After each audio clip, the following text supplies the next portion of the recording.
압수수색 영장이 왔는데 본인이 도망을 다녔단 말이에요. 그렇다면 뭔가 본인이 도망 다녀야 될 만한 이유가 있는 건데 예. 도망 다니는 핵심적인 이유는 김건희 씨와 관련된 내용들일 수밖에 없는 것이고, 또 하나는 지금까지 법정에서 저 이모 씨가 이 도이치모터스 사건과 관련해서 연관이 있다라고 하는 진술이 다 나왔음에도 불구하고 지금까지 검찰에서 수사를 전혀 하지 않았어요. 그러니까 왜 검찰은 지금까지 수사를 하지 않았지? 네. 또 수사를 하지 않았다라고 얘기하는 건 검찰이 봐주기 수사를 한 건가? 김건희 여사는 본인이 이 주가 조작 정황을 몰랐다는 거거든요. 그래서 공범으로 처벌되는 것은 불합리하다라는 무죄 주장을 하고 있기 때문에. 네. 근데 2013년도면은 그 당시에 만약에 저런 문자가 그 구조 전체에 대한 반영이라고 이해를 하게 되면 그러면 김 여사한테는 굉장히 불리한 게 되는 거고요. 그러나 이제 이런 건 있어요. 주가 조작이 두 번에 걸쳐서 저희가 1, 2차로 나누는데 2009년에서 2010년은 이제 시효가 지났다고 해서 그 부분은 사실은 처벌을 못 합니다. 예. 그래서 수사를 안 했을 수는 있어요. 그런데 2013년도에 만약 저런 문자를 주고받아서 김 여사가 관련됐다고 보는 2차 조작, 그 시기에 김 여사의 그 인지와 관련된 보강 증거로 작용이 된다면 그럼 이제 김 여사한테 상당히 불리한 요소로 작용할 수 있어요. 자, 압수수색 도중에 왜 도주하셨나요? 도이치 주가 조작 반영하셨습니까? 김건희 여사 어떤 관계이신가요? 김건희 여사가 주가 조작 인지하셨습니까? 왜 김건희 여사 계좌 관리하셨나요? 저 남성이 김건희 여사에게 건진 법사를 소개해 준 걸로 알려진 인물입니다. 부위원장님 보시기에 지금 그렇다면 굉장히 김 여사하고 밀접한 관계고 더 많은 거를 알 수 있는 남성일 것으로 보이거든요. 예, 그렇습니다. 지금 얘기 나오는 게 이 이모 씨 같은 경우가 1차 도이치모터스 주가 조작과 2차 도이치모터스 주가 조작을 다 관여한 인물로 지금 보여주고 있는 것이고, 예. 말씀하신 것처럼 뭐 압수수색 영장이 왔는데 본인이 도망을 다녔단 말이에요. 그렇다면 뭔가 본인이 도망 다녀야 될 만한 이유가 있는 건데 예. 도망 다니는 핵심적인 이유는 김건희 씨와 관련된 내용들일 수밖에 없는 것이고, 또 하나는 지금까지 법정에서 저 이모 씨가 이 도이치모터스 사건과 관련해서 연관이 있다라고 하는 진술이 다 나왔음에도 불구하고 지금까지 검찰에서 수사를 전혀 하지 않았어요. 그러니까 왜 검찰은 지금까지 수사를 하지 않았지? 네. 또 수사를 하지 않았다라고 얘기하는 건 검찰이 봐주기 수사를 한 건가? 봐주기 수사를 했다라고 한다면 왜 검찰이 봐줬을까? 봐준 데는 어떤 압력이 있지 않았을까라고 예. 하는 부분이 분명히 있기 때문에 이것을 종합해 보면 김건희 씨와 매우 깊숙한 관계를 가지고 있다. 예. 여기서 뭐 깊숙하다라는 얘기는 남녀 관계를 말씀드리는 게 아니라 예. 도이치모터스 주가 조작과 관련해서 핵심적인 증거를 가지고 있고 그 사람을 계속 조사하고 수사하게 되면 명확한 증거가 나오기 때문이 아닐까라고 하는 것이고, 더 중요하게는 저 문자 얘기가 나왔을 때 재판정에서 김건희 씨가 구토 증상을 보였다라고 하는 내용이 나오지 않습니까? 예. 전 그렇다면 근데 그 스모킹건 같은 인물일 수밖에 없다라는 생각이 들어서 이제 잡혔으니까 말씀하신 예. 그 문자의 내용이 어떤 것들인지, 그리고 이 문자의 내용 자체가 도이치모터스 주가 조작 사건과 관련된 김건희 씨의 관련성들을 명징하게 보여줄 내용들이 있는 것인지, 만약 예. 그것이 사실이라고 한다면 그것 때문에 검찰이 일부러 수사를 하지 않은 것인지라고 하는 부분들이 다 밝혀지기 때문에 어찌 보면 김건희 씨한테는 상당히 중요한 어떤 증거를 보여줄 수 있는 인물이 예. 체포가 됐다라고 볼 수 있는 거겠죠. 그래서 특검에서는 이제 뭐 오늘 중으로 구속영장을 청구하는 것 같은데 윤기찬 부위원장이 보시기에 어때요? 이 문자 어때요? 2013년에 김 여사하고 저 남성이 주고받았던 문자 내용을 보면 김 여사가 이제 주어입니다. 나는 돈을 대고 너는 기술을 댄다. 이 기술은 이제 주가 조작을 의미하는 것 같기도 하고요.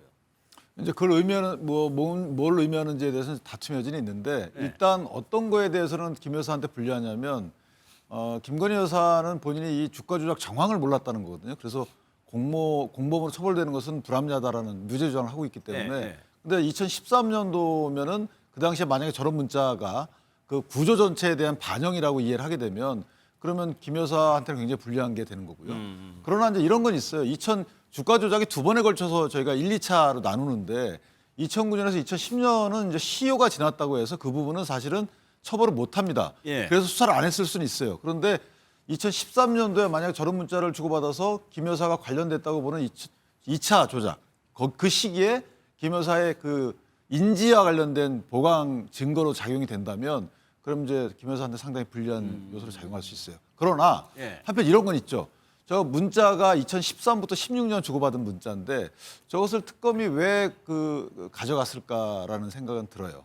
네. 예를 들면 아까 그런 이제 보강 증거로서의 의미는 있지만 주가 조작이 끝난 시기는 2012년도에 다 끝나거든요. 그러니까 2013년도, 16년도는 시기적으로는 일치하지 않는데 예. 거기서 뭔가 대화 내용 중에 그 이전에 있었던 내용에 여러 가지 나눈 대화가 있지 않겠는가. 이 거래 관계나 거래 형태에 대해서 그게 아직까지 다 밝혀지지 않았기 때문에 오히려 좀 약간 그 개인적 사생활적인 문자만 지금 언론에 노출이 돼 있는데 실제 중요한 것은 그 문자 내용 중에 주식 관련된 문자들이 얼마나 있는지가 더 중요한 거죠, 재판에서. 예. 그래서 뭐 김 여사 측에서는 뭐 불륜 관계인 것처럼 몰아간다 이렇게 좀 비판을 하기도 했었거든요. 뭐 저도 개인적으로는 사실 지금 뭐 김건희 씨하고 뭐 저 세강자, 저 이모 씨하고 예. 뭐 개인적으로 뭐 어떤 관계였는지가 사실 그게 중요한 게 아닙니다. 본질은 저들이 어떤 범행을 저질렀는지 그게 중요한 겁니다. 저질렀는지 안 저질렀는지. 그런데 보도에 따르면 지금 저 이번에 잡힌 이모 씨 같은 경우는 사실 도이치모터스 1차 주가 조작 때 김건희 씨의 계좌를 관리하다가 예. 도이치모터스 권오수 회장과의 갈등이 생겨가지고 중간에 이탈을 했다고 알려지기도 하거든요. 그런데 특검이 봤을 때는 저 이모 씨가 만약에 1차 주가 조작과 2차 주가 조작의 브릿지 역할을 할 수가 있다고 보는 것 같아요. 예. 만약에 저 이모 씨가 주가 조작 1차와 2차의 브릿지 역할이 된다고 하면 공소시효가 지난 1차 주가 조작도 다시 이게 유죄로 이어질 수가 있는 그런 결과가 있을 수 있기 때문에 김건희 씨는 상당히 어려운 상황이 아닌가. 예. 근데 저는 계속해서 말하지만 사실 지금 뭐 김건희 씨와 관련된 개인 비위라는 그런 것보다는 정말 중요한 건 이 국가적인 범죄, 국가의 재산이나 예산이나 어떤 대통령이나 대통령 영부인으로서 이 권력을 이용해서 이 어떤 저지른 그런 어떤 불법적인 내용에 우리가 좀 더 집중을 해야 되지 않을까 저는 그런 생각이 듭니다. 또 하나가요. 특검이 이제 김건희 여사 디올백 재수사하고 로저 비비에 그러니까 김기현 의원의 부인 배우자가 김 여사에게 줬다는 이것도 다시 들여다본다. 네. 이거는 좀 보수 쪽 진영에서는 어떻게 해요? 근데 저는 이제 물론 이제 뭐 이게 드러났기 때문에 뭐 조사를 할 수 있지만 사실 이거는 어찌 보면은 별건이란 말이에요. 예. 이게 사실은 정확하게 얘기하면 김기현 전 그 당대표가 되고 난 직후에 이 선물을 받았다는데 이게 이제 압수수색 과정에서 나왔다는 거잖아요. 예. 근데 이게 지금 김건희 여사의 16개 혐의와는 아무 상관이 없는 거긴 해요. 이게 바로 별건 수사죠.